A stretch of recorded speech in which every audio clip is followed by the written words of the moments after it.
Thank you. Thanks, MC, and thanks for the introduction. But the introduction is not about me; it's about the amazing panelists that we have. So we have a really good mix of academics, practitioners, and policymakers. So just to introduce very quickly, we have Professor Philip Roessler. He's a professor of government and at the Center of, as a director of Center of African Development at the College of William and Mary, Virginia. And he has done a lot of work around state building, conflict, and development. So very happy to have you. Please, if you could come over. Yes, take any seat. Next, we have my friend and new colleague, Kojo-Eghan from BRAC Ghana Savings and Loans Limited. Please have a seat. Uh, so Kojo comes with, again, diverse experience. Now he's in the financial sector, but he has done a lot of work around uh, international development and grassroots development, multi-sectoral, financial, non-financial. So very happy to have you. Next, we have another practitioner, Priscilla Hazel. I believe we have you. Yes, there you are.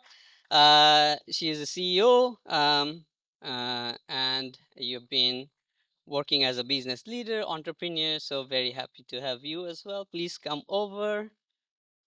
And last but not least, we have a policymaker. So Ben Torsah-Klu. Ben, yes, there you are, Ben. So he's a chief economic officer at the Ministry of Finance in Ghana and have over 15 years of experience at the ministry as an economist in various roles. So again, very happy to have you. Now that we have the panelists, I will very quickly hand over the mic to the panelists so that they can speak and I can shut down. But just to set the scene, we have seen all the complex measurement issues. Now we need the wisdom. And I'm sure we'll get out of the session with wisdom from these diverse experiences.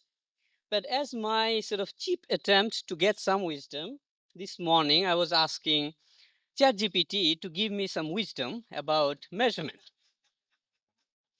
And I don't know whether I got the wisdoms, but I got confused for sure.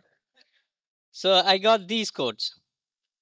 Not everything that can be measured is important. Not everything that is important can be measured. Sure. I think this is sort of meant for Albert Einstein sometimes.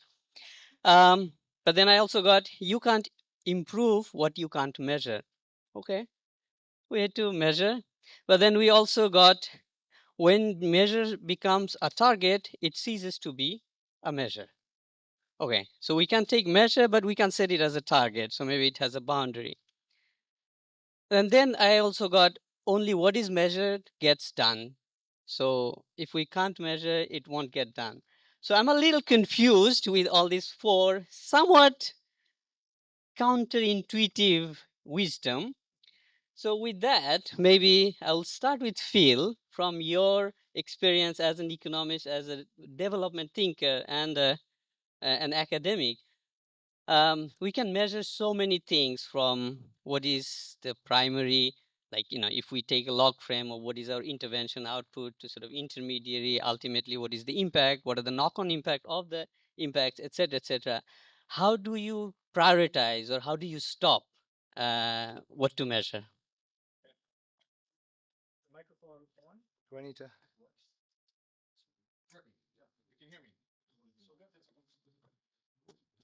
Okay, you can hear me? Okay, Munshi, thank you so much. And thanks to WeDefine and WeConnect and IPA for hosting this panel.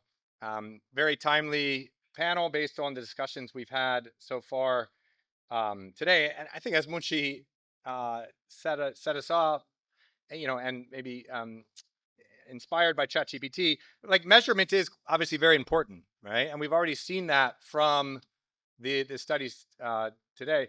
Measurement is important both from a learning perspective, but also from a policy perspective, right? And so I look forward to hearing from my co-panelists to talk more about the policy implications of measurement and how that shapes what we study how it shapes what ultimately we implement. But yeah, when we come to thinking about how maybe academics think about measurement, and we actually take this quite seriously as we take, I guess, ourselves and many other things.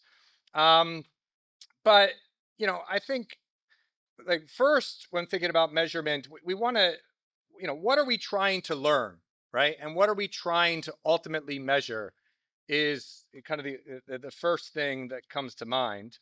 Um, I think too often we start with the indicators available, right? We have easy indicators that are available. Let's use those, and then we can, see if they match something of interest. But doing that is kind of planting a garden with what seeds you have rather than what you want to grow. So anyone I've talked to have already been telling them. Yesterday, I had the pleasure of going to Tete Kwarshi's cocoa farm. Right? Tete Kwarshi is a famous Ghanaian hero who was the first to bring cocoa seeds to Ghana from today Equatorial Guinea. He was working there as a blacksmith, and he saw cocoa flourishing there and thought, this could do very well in my home country. And he had a vision of what he wanted to grow, and those seeds weren't available in Ghana. They had to be brought there. And he smuggled them there, defying the colonial authorities and Fernando Po, and planted the first cocoa farm. And he probably never imagined kind of the fruits of his labor. But there you have it. But I think it's very important is we start with what do we want to measure and understand, right? Then we derive a definition, and then from there we go to the indicators rather than vice versa. Too often we start with the indicators, and they're not, and they're what we always try to get away with is say, oh, they're proxy indicators. When you hear proxy indicators, mean they're not the best indicators, right? It's what we have available.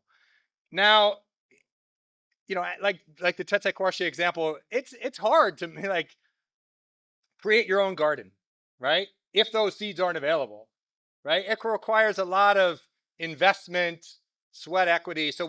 And I really appreciate We Define, We Connect, and other donors investing in measurement, right? And providing resources so we don't just have to use off the shelf indicators, but we can invest in deriving indicators which we believe best measure our concepts and outcomes of interest. Thank you so much, Phil. So yeah, not to go for the easy and proxy, try and harder get what you really want to measure. So with that, if I can move to you, Kojo, as now you're leading the financial interventions of BRAC in Ghana, and we have heard like how many clients do you have, whether they're saving or not. These are kind of the initial indicators, but the objective is not to give out loan per se, is their empowerment. So within the practice environment, how do you sort of internalize this? How you put it into practice? Yeah, no, thank you. Well, I think it's an important conversation, and I'm happy we are spending time on this. So, for the benefits of those who don't know BRAC, BRAC is a development organization, more than 53 years since its establishment, and across 13 countries in Africa and Asia, we have partnered with more than 100 million partners. About 96% of the beneficiaries of all our interventions are women. And so there's a very strong focus on women. Our programs are, multifaceted, cutting across ultra poor graduation, and the microfinance, social enterprises. So we've got a range of interventions that we offer. We started off in Ghana. We are in our second year of operations, but as a baby, we are lucky because we can leverage the expertise that exists in the group, I mean, for our intervention. So we look forward to a very strong institution in Ghana and also making a very strong impact in the entire social development financial services industry. So to the specific question, yeah, I think that the starting point is always what you stand for and giving meaning to it. So, for example, at BRAC, our focus is actually to empower women socially and economically.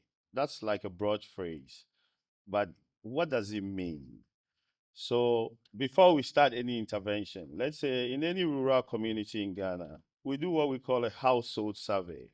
So, we send field staff into the communities. You count the number of residences or houses in the specific community, who are in those houses. What do they do? Are they economically engaged? What is the age bracket? If they are, what do they do? What is the turnover? What challenges do they have? What options do they have? So you pick all those things in the household survey. Then you analyze to determine where is the need most pressing. At BRAC, we say we go where no one else goes, right? We go to the very remote areas where people are excluded. And then you define your intervention. So the main indicator, of course, is not, let's say, the size of loan you give to a customer. That's good for your internal matrices. But it's really what that loan does for the customer. If you create an opportunity for somebody to save money, somebody who does not have the opportunity to save in that formal environment. And some of these things, when we say them, it appears very far. But I tell you, there are communities 50, 60 kilometers from where we are now in Accra who have not probably seen a checkbook before, right? Yes, it's not funny. Like just where we are, 50, 60, 70 kilometers out of Accra, there are people who don't have access to a bank account, right? They don't have it because they've been excluded. And so really, how do we bring financial services to people, to the doorstep of people? Technology has proven a main driver, and we don't have to underestimate that impact. But really, what do you measure? In our business, impact is at the core of what we do, right? And it means dedicating resources to measurement. For a financial institution, you don't want to put in so much budget into research and development. But in our case, it is an embedded part of our offering. So our credit officers or our field staff would always be looking out for what have we offered this customer, whether it's an opportunity to save, it's an opportunity to belong to a safe group, or it's an opportunity to take a loan.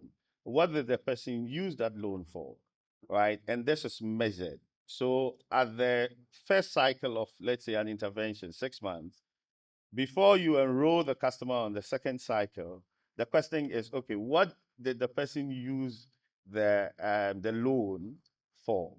If we are able to establish that, well, I used it to expand my business, to expand the farm, to get some seeds, to expand the acreage of the farm, then you are able to determine that indeed, as a first step, there's something measurable, right? Then you can build on that. So after a 2-year period, you then have a solid base to do proper measurement. And we work with institutions like 60 decimals on an annual basis to do proper measurements of our interventions and its impact. So measurement is really at the core of what you do, because without it, you cannot say you're an impact-led organization. Otherwise, you just be just looking at what your financial performance indicators are, and that's really internal, not so meaningful to the customer. So that would be my preliminary comment. Thank you. Thank you so much. And thank you for making this distinction of sort of internal indicators versus what you sort of really care about. So internal is more of a process. That's not the end in itself. Yeah. And also sort of one of the points that you've mentioned, that going into remote areas, but how remote can you go? Um, uh, the farther away you go, it's probably less served. But then if you go too far, you have to think about the use of finances as well. If someone is living sort of middle of nowhere, there's no cash economy, sort of primarily subsistence, having a loan wouldn't serve any purpose as such. So making those choices based on the sort of surveys that you have mentioned, how they can use the money. So not just giving the money who doesn't have access to loans. So moving away from a little bit of this sort of geographic targeting, if I can call it, sort of at an individual level. So Priscilla, you have been working with entrepreneurs at Nsano, so maybe you can talk about your work and also how you identify potential entrepreneurs who would be successful. How do you predict that in your work, and how do you measure their successes? Hello? Hello? Can you hear me? Okay. Yeah. Hi, so I'm Priscilla. I'm from Nsano. Nsano is a payment service provider, and we've been in existence for 12 years. And when I say payment service provider, we're able to allow businesses to transfer money or collect money. It can be mobile money, it can be card payments, it can be bank transfers. We enable payments on any platform. So whether you're a church, a school, university, any type of company that needs to put payments on your platform, we'll be able to help you to integrate and receive money or send money out. That's basically at core what we do. Nsano started in Ghana, and by now we are able to process transactions to 30 markets in Africa. We're licensed in Rwanda, licensed in Zambia, and currently in the process of getting licenses for Nigeria, Cote d'Ivoire, Liberia, and Sierra Leone. At core, as a business, trade is very important to us. And one of the things we've realized is we don't trade a lot amongst ourselves as Africans. We're in Africa and we rarely trade between ourselves. And if you think about trade, it's almost like a pyramid. In order for us to be able to trade well among ourselves, there should be some sort of level of infrastructure that is in place to allow us to trade. When it comes to logistics, when it comes to addressing systems, it comes to payments, all of those things are things that need to be put in place for us to be able to trade very well amongst ourselves. So at Nsano, we see it as part of our core responsibility to work on the payment angle. So we're a payments company. And payments is the first thing you think about if you want to build on top of, because if you build a solution or you start a product or service and you can't accept payment, there's no point doing it. So if the rail for payments is built, everything else can be built on top of it, whether it's logistics, whether it is transportation, whether it is any other financial service. If payment is not there, chances are you won't have other businesses building on top of that. So for us, as a business, we see ourselves processing 50% of Africa's GDP. It's a focus for us and it's important for us. And at base is because we want to enable trade as a business. Now, back to the conversation about measurement. I mean, we are a profit-making business. And if you're in a business like us, measuring things is very important because you need to know what's going on. But aside from the fact that we're profit-making, you're very intentional about customer satisfaction, because customer satisfaction is what would help your business to grow eventually. A customer saying one good thing about you is better than all the ads you do on LinkedIn or social media. So for us, measuring things is important for us and how it affects the customer. So I'll give an example. We built solutions in the past for banks where banks are able to, on USSD short codes, banks customers are able to send money from account to wallet and wallet to account. You typically realize when you're using a USSD application, you can dial the application and you get somewhere, you get a timeout, and then it drops off and you have to start again. It's the technology and that's how it works. And we notice with time that when you look at our numbers, which is where the measurement comes in, you realize that there was a drop off a lot with certain types of products and services. And we look to find how can we increase people coming back to continue the transaction? Because once you start it and you don't complete it, I don't make money because I'm not able to process for you. So ultimately, I need my customers to be able to process and at least achieve what their aim was. So what we did as a company was we tweaked it slightly where if we build a solution for you and you started the process and it dropped off, when you dialed again, it will take you to the last screen you were on. So you don't have to start your transaction from select maybe bank account, select account number, or the savings or current, select the amount. If you got to the last screen and said you're about to transfer this amount of money to someone, we'll take you back to that screen and you just end that transaction. Just that little change we did increased transaction completion rates significantly in the business. And that's where measurement comes in. Paying attention to your numbers and knowing what value you can give to the customers. Now, as a B2B, I don't deal directly with customers, but my businesses deal with customers. So any value I give to them is value they transfer to their customers. I have businesses that deal directly with females, female only, women only, and I have businesses that deal with different genders. But ultimately, my work and the measurements we have to do is what value can we constantly give to our partners to improve their services so that they can also provide value to their customers. And that's what at base we do as a business. And that's how we measure things internally at Nsano. Okay. Thank you so much. Now moving on to the sort of big policy aspect. So Ministry of Finance, you have all sorts of sectors, competing demands. So from a sort of measurement perspective, when it comes to impact measurement, how do you sort of address what is the impact? And there is also potential political influence. How do you address those? And if there is any particular good example that you would like to share about sort of where on that aspect. Thank you, Moses. I hope you can hear me. Yeah. Thank you very much. On the last scale, the most of the measurement we do is how do we have access to financial services? And then what is the percentage of the population that have access to banks, that have access to insurance policy, that have access to other financial services? Then the measurement comes in that once those assets are done, what next? Do we have quality assurance? Do we have better usage? You cannot just open an account and you bring the headlines. There are about 120,000 people having bank accounts, but what do they use the account for? So going forward, there are issues that we have to do whereby we try to see what is the welfare of those who have access to the accounts.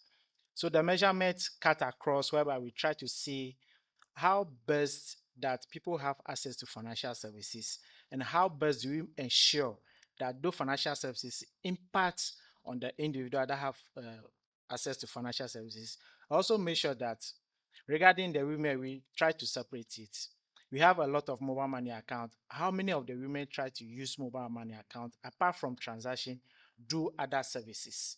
So all those measurements have to take place, and most of the time we try to get those things at the national level. And any particular example that you can think of where there was sort of perhaps political pressure on what to measure or not to measure, if anything comes to mind?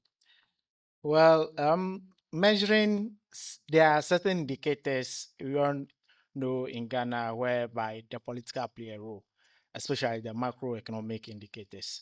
But when it comes to financial services, I think there's no much influence as to what happened at the financial, though we try to provide policies for market development, product development, among other things. There is no political influence as to develop these products or don't do these products. So maybe the market players are here so they can say what influence they have in terms of politics, but it's just mainly policies that will promote the market. Thank you. That's great. I mean, I guess maybe when we are all sold on to the outcome, there isn't maybe necessarily as much political pressure. Maybe it's in the in between. Thank you so much for your reflections. Let's have a round of applause for our panelists. Thank you so much for doing great on time as well, so that we have time for Q&As. So now it's open for anyone to ask any question. I think we have about maybe 15, 20 minutes. So if you could introduce yourself, and if you're asking a question to any of the particular panelists, please mention that as well. So, lady over there. Is the one? Come over with this. Say it again. Yes. Thank you. They just want to open it up. Good afternoon to everybody. And I will first of all thank the organizers of this meeting for making it possible for those of us working, or we are the rural women here. When I entered, I didn't know you've started. I heard the second speaker say something about women not opening accounts. Like photo exhibition was accepted, you would have heard a lot, because we promoted the women, the rural women, to banks where they were saving. But what happened? Most of them, they will go, they don't know much about current accounts and then savings. They will put their money into current accounts, thinking that 5 months, 6 months, I think they are all supporting me. They'll go and take it. A woman, when you go there, then we tell her your money is finished. I'm not lying. So we need more training, Exactly. more exposure. Our last 2 months, about 3 months ago, I was in one of the banks, and I sat with the manager that this thing that we closed the account, but we didn't write letter to close it. So they are charging us. And we said, no, you can take it to anywhere. We are not going to pay. So we need training, exposure, education, so that we know how to deal with the banks. So all that the women will say that, when you put your money at the bank, then they take it, they steal. So please, I'm speaking at international meeting.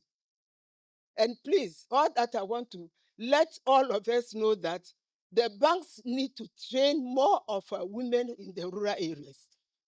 Otherwise, nobody will enter into the bank.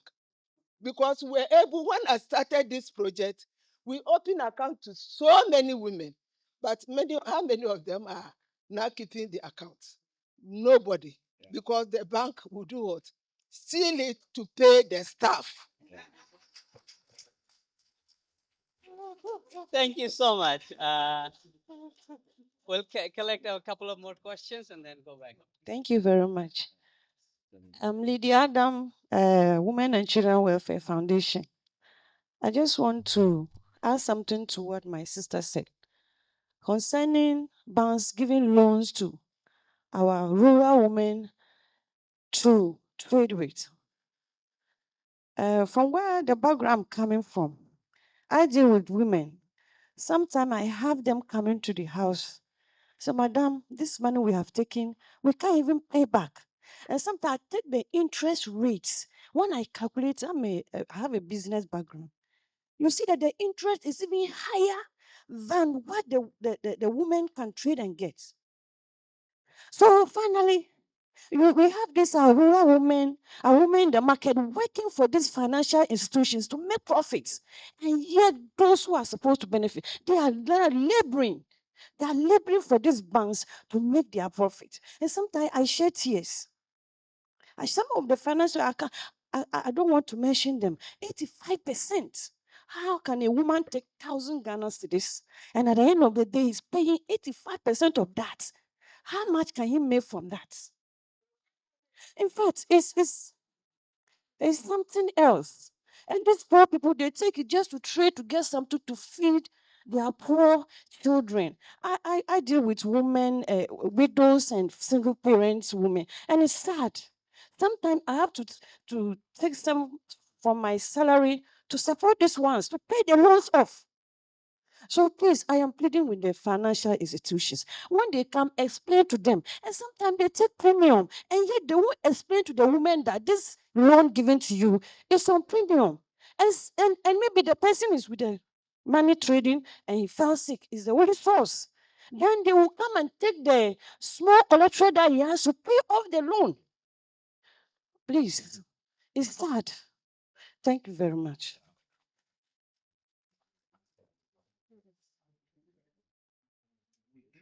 All right. So based on what these two ladies have said, obviously the role of the microfinance institutions is very much needed. So the question is, how is the banking sector accommodating microfinance institutions? Yeah. Thank you very much. I'm Abu from Northern Region. My question is in two folds. Some communities are interior to the point that you can't even get network when you get to the community. You can drive 3 hours, 4 hours before you get to the community. My question is, how do these people get bank services? Yeah. And secondly, most of the communities, they do VSLE, Village Savings and Loans. How do we leverage on this? Because trust me, a rural woman trusts her VSLE than any bank. So how do we leverage on this? Thank you. Wonderful.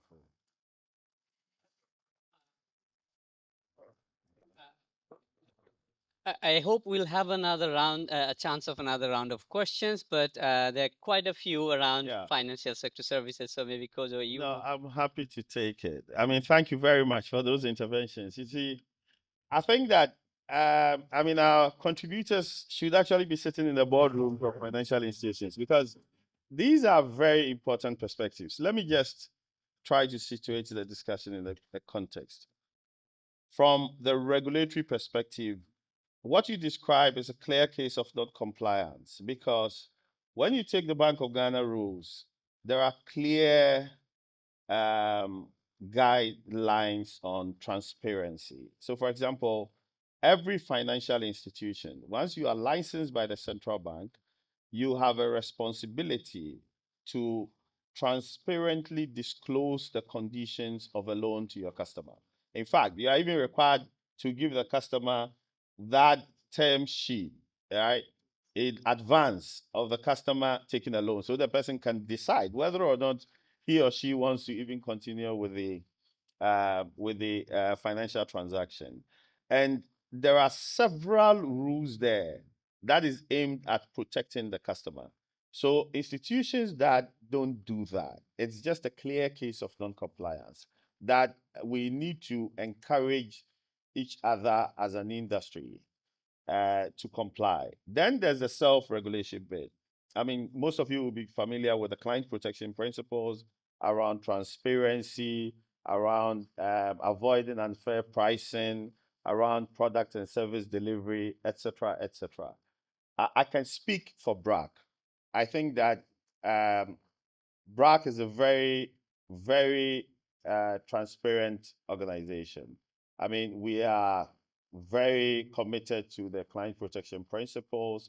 It is, in fact, part of our DNA in terms of our product and service delivery. And compliance with regulatory requirements, it's a no-brainer. I mean, for an institution that has been in the market for 53 years, I mean, it speaks to the credibility of that institution. And in Ghana, we can't do otherwise. We just have to follow the tradition of it. But there, you see, I think it's a call for the industry itself to do a lot of self-introspection, right? And also for the regulator to understand what is happening and to support the industry to comply. But you see, interest rates. I think there are several indicators that go into the pricing of interest rate. I don't want to go into that level of debt, but you see, it's a question of options. If a customer has options, there's no reason why they would be limited to that community money lender who is going to charge interest rate of 85%. That is why it's important that regardless, like our brother said, how far you live in Ghana should not be a reason why you don't have access to financial services. Traditionally, the services have been concentrated in urban, peri-urban Ghana. But we need to go to rural areas because they also need access to it. There are challenges. I mean, the infrastructure. We are working in communities, and my colleague who manages that desk is here, Apia. We are working in communities like in Carrier, not too far from the center of Kumasi. And connectivity is a problem. So we have a digital field application that we use to collect data from our customers so we are not manual and inefficient. And sometimes getting a signal, right, it's not very far from the center is a problem. Right? So you are not able to deliver services efficiently as you want. What do? Now, the IT guys tell us that, okay, there's something called Starlink that is more expensive but more reliable. And we are piloting it in some of those markets. There are markets we go to where the infrastructure does not exist. You have to actually work with an MNO to take that infrastructure there. It comes at a cost, but it also speaks to the commitment you have in working with rural areas. So, ma'am, we need to deal with providing options to our rural women. And financial literacy, to be honest, I feel like it's at the core of what we should be discussing as development practitioners. I mean, we are currently working with the MasterCard Foundation on accelerating impact for young women. Feedback from women from the perspectives of measurement, they always say, look, what we need is how to use our money. It's not so much how to get money, but what we do with the money. You know, in Ghana, our focus has always been options to get money. But the problem is not how to get the money, it's how what you use the money for. You get it? You take a loan only when you need it. You don't take a loan to buy a cloth for a funeral. You don't know. I mean, it's a don't know. You take it to invest in some economic venture that can generate some profit for you to be able to pay the principal and still remain in business. But what do? That misconception, once there's access, I'll go and take it. What I do with it is secondary. So financial literacy is extremely important. I'm happy to say that at BRAC, it's actually embedded. So for all the groups that we work with, as part of our offering, there is financial literacy.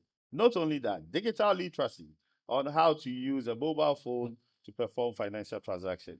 But it should not be limited to just one institution. I think that we need to scale it across so that there can be meaningful impact in the industry as a whole. But I completely associate with all the concerns. These are things we deal with on a regular basis. We just need a lot more responsibility, not the Bank of Ghana holding a stick to hit the industry, but the industry itself, self-regulated, and knowing that it's just the basic rights that you give your customers, their rights and obligations, and you try to meet them where they have a need the most. So it's really a call for all of us to be a lot more transparent and disciplined. Right. Thank you. Right. Thank you. I'll come to you, Phil, but before that, very quickly, so this is not just one financial sector, financial service provider, it's a sectoral issue. And we hear double bottom line, triple bottom line, climate is the new one.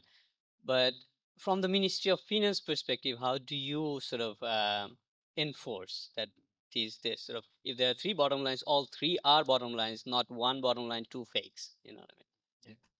Thank you very much. Mainly, we leave that aspect to the regulators.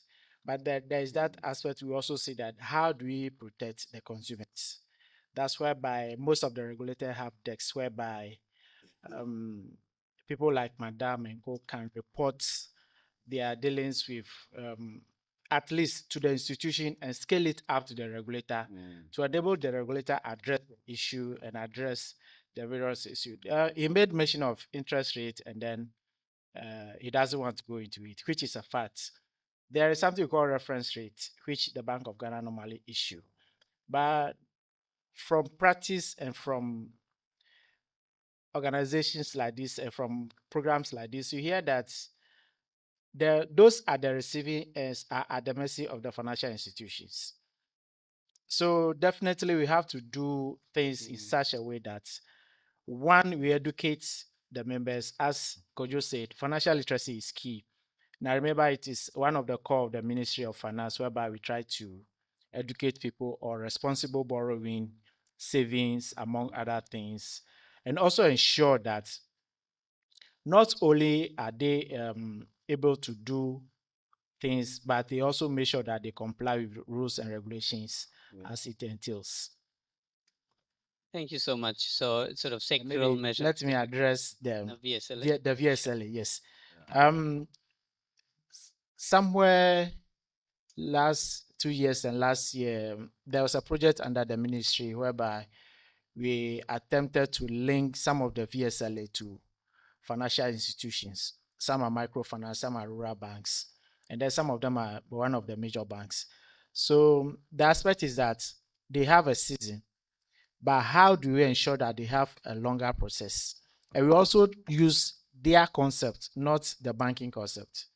So if you want to lend to the VSLA, you lend to the association, then the association distribute the money, collect it at their weekly meetings and repay back to the institution. So it's something ongoing and we see how best we can scale it up and make sure that it is reach the greater number of VSLAs. Thank you. Thank you, Phil. Yet, I just wanted to quickly add something from this very interesting exchange. I mean, so measurement, of course, is an important type of information, right? And we have this asymmetry, though, in measurement that arises. I mean, Priscilla gave this fantastic insight that they're able to use administrative data to know exactly when the customer stops their transaction, right? And BRAC has fantastic information about their clients as well.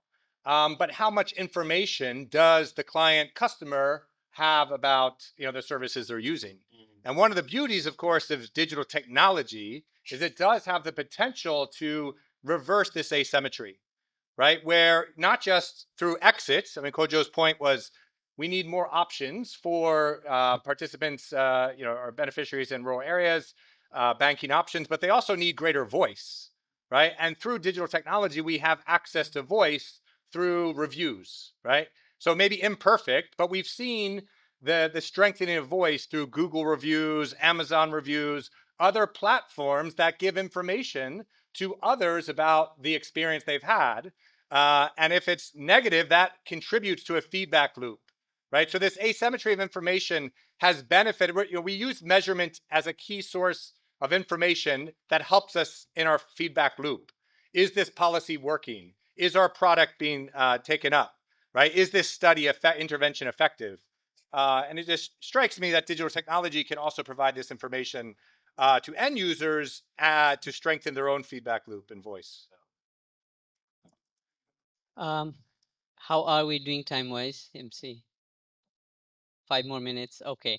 Not sure we'll have time for another round of questions, but maybe if you can make it sort of really quick, short. Yeah. Hi, good afternoon. My name is Kwekusaki from the Better Than Cash Alliance. A lot of what I was going to say was taken up by the gentleman from Ministry of Finance. The lady was talking about literacy. I work with quite a few cocoa farmers. We did a survey of 800 female farmers in the Western region, all of whom had mobile money accounts, all of whom identified the interest they got on the mobile money account as a big key factor for them having it. Yet not one of them, zero, had actually a savings wallet, which gives them 3 times the amount of interest that they were very happy about. I'm glad you talked about the VSLAs. These exist. We have fintechs like Nsano. We have financial institutions like BRAC. We need to have a little more collaboration. Is there any collaboration going to actually digitize these VSLAs and link them to these financial institutions? Because the peer learning is the most effective way of digital literacy or financial literacy. They learn best from their peers. If we can get some collaboration going to digitize these VSLAs so that the information can be relayed effectively to financial institutions that can then on-lend at much more competitive rates with better information on the ground, this whole thing will be solved. We have the answers already, but we need to have some more collaboration because there's no way BRAC is going to go around all the villages educating the women in an effective manner or transfer that transparent information on lending in a manner that they can actually access. So my question is, are you looking at collaborations based on what is on the ground and based on what works effectively? Thank you for that intervention and the question. Maybe as a last question over there, maybe just these two as the last questions, and hopefully we'll continue discussing peer learning, as you mentioned. May I amongst thank us. you once again? With the financial institution, we are now requesting, if possible, have a meeting, educate us on the modality or what the bank is now heading for. Somebody may not go to the bank for about 2-3 months. They will tell you your account is frozen. She doesn't know anything about it, but the highly educated people knows it. So let us know whatever there's any information so that we all, not me, but with all the rural people or whatever, we will let them know. If possible, please, let's have something. I'll give you women, you train them for us so that we move ahead. Thank you, as part of your project. Thank you so much.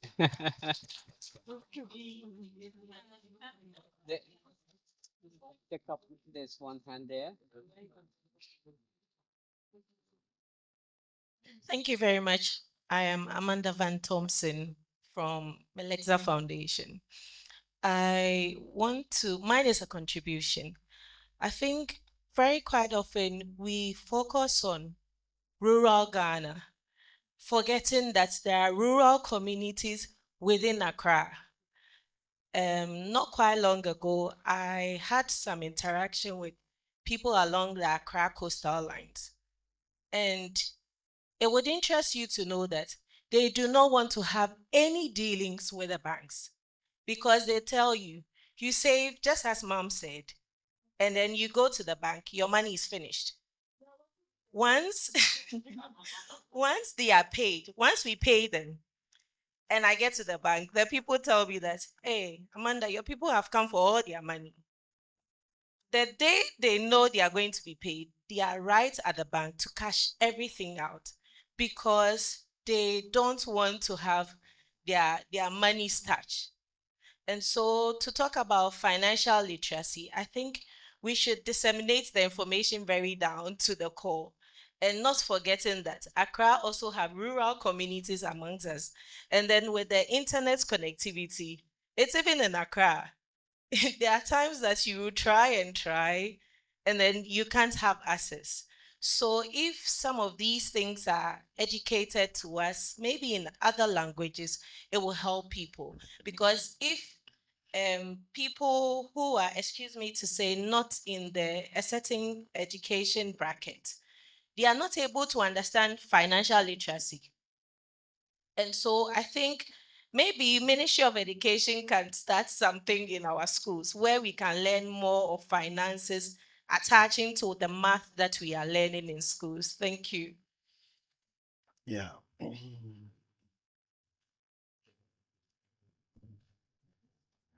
Thank you. My name is Donatus. Just to add, so I think with the digital inclusion, last year, 2 years ago, the Bank of Ghana also made an attempt to digitalize our currency. They call it e-currency. I think it's another way we can look at it to maybe improve our digital inclusion drive. Because in Nigeria like this, they have the e-Naira.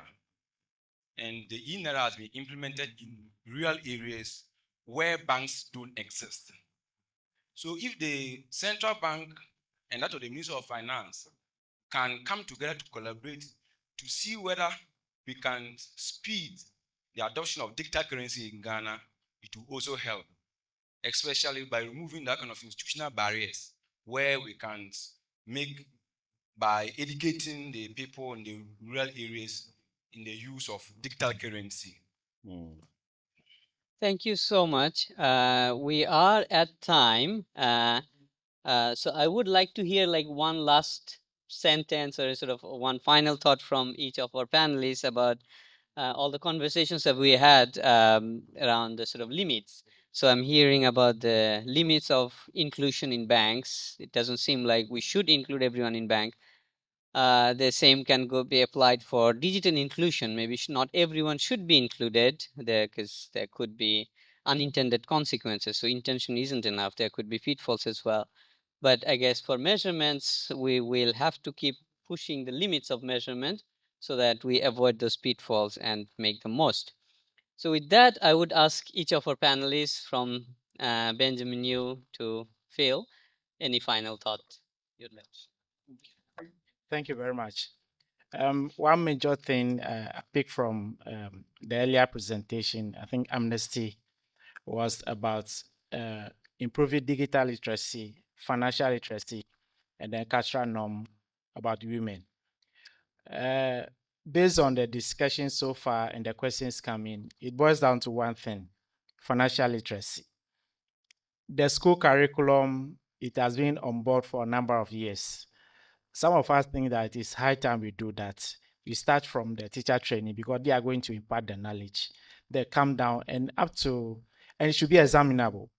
Up to about secondary school, somebody should know what a checkbook is or what the leaflet of a check, what are the features of a particular leaflet of the check.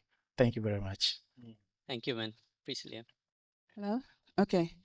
I think I'll use my last point to address the gentleman in blue, Alex's question. He asked if there can be collaboration between banks, fintechs, the regulator when it comes to helping. I think what I'll use is an example of what we did, and maybe it can be of value to some of the other players.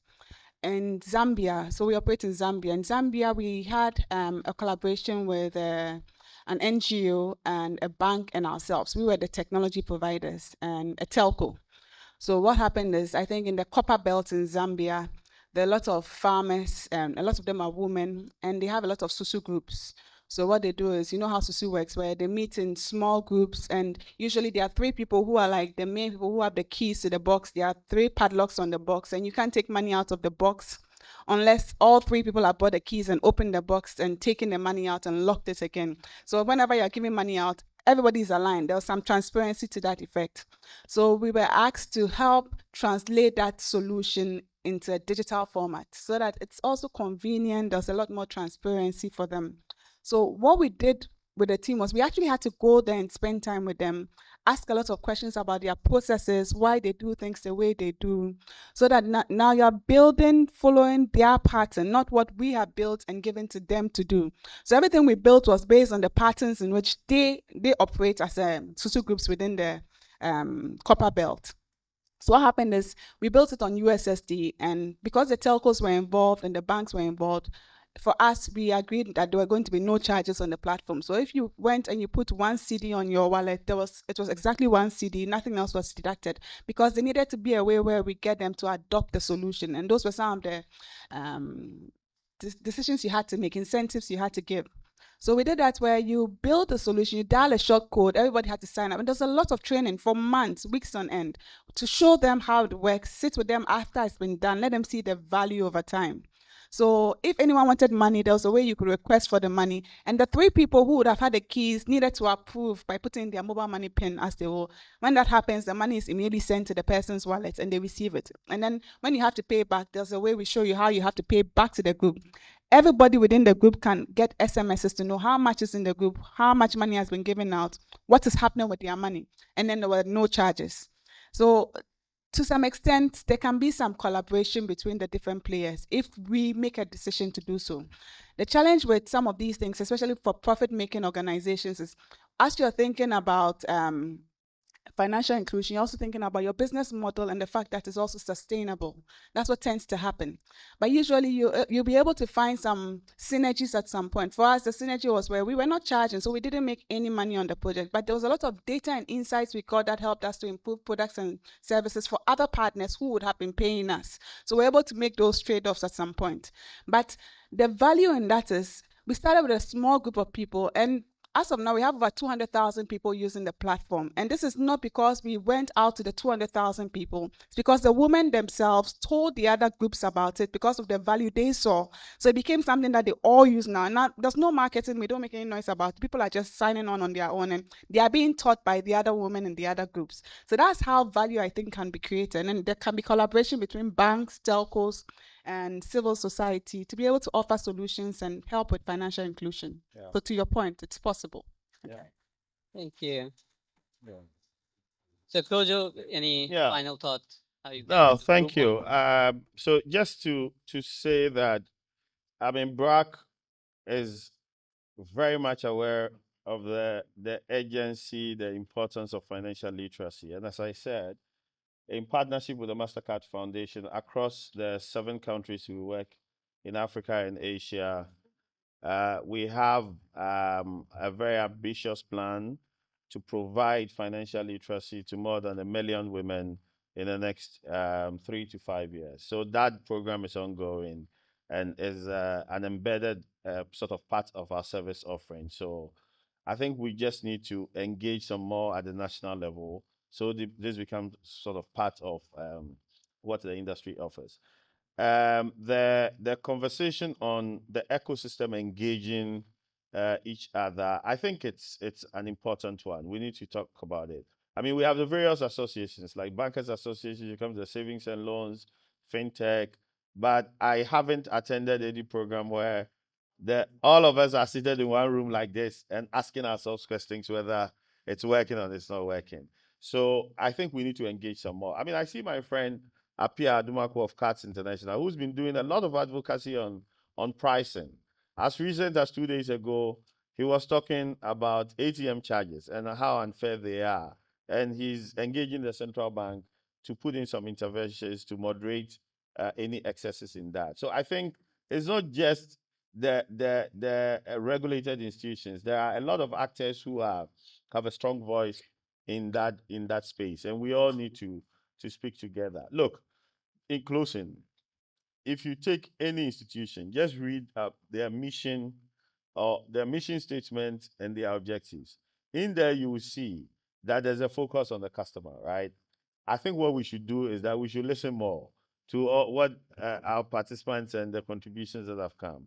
In listening, we get a sense of the impact of what we are doing, and we are able to modify, our offering to meet their needs. We write very nice things about what we want to do, but we practice something that is completely at variance to. So we need to really listen some more. So we thank you for the feedback, and we'll do better going forward. Thank you. Thank you. So we have vision, mission, goal, strategies, but we rarely measure our visions, missions, right? So Phil. Yeah, there's a fantastic contribution talking about the importance of peer learning and social learning, um, and network effects. Learning from others and the value of a technology increasing as others adopt it are fundamental to digital technology adoption. But relative to its importance, it is actually understudied, right? And this is something, especially when it comes to measurement. How do we measure social learning, peer learning, network effects? There's a great network effects literature and development economics and economics, but applications to digital connectivity, which is again, it's so core to that. Technology diffusion is surprisingly understudied. So bringing that, I think, more to the fore, and as a question of measurement, how do we measure that is really important. Thank you. Fantastic. That's a nice closing one because we are also peers. We're learning from each other and we are trying to find areas of working together. So let's have a big round of applause for all the panelists and yourselves for your attention and contribution. Thank you so much.